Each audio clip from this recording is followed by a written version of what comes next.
তাওয়াতে গরম গরম মুখরোচক সসেজ, রেস্তোরাঁ ছাপিয়ে ঘ্রাণ ছড়িয়ে পড়ছে আশেপাশেও। ভাজা শেষে ঢুকিয়ে দেওয়া হচ্ছে বানে, পরিবেশনের জন্য তৈরি হচ্ছে বার্গার।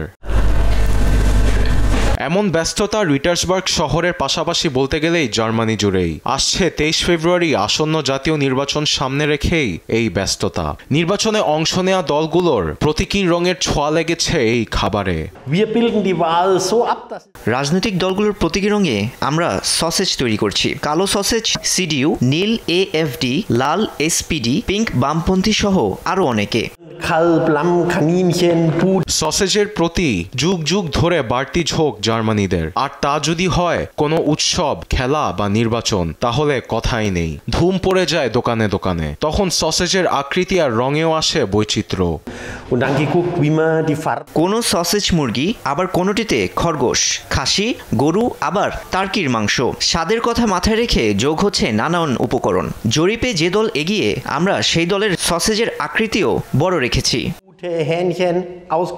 জার্মান চ্যান্সেলর নির্বাচনে এ উদ্যোগে বিকিকিনিও বেশ ভালো, এমনটাই বলছেন দোকানিরা।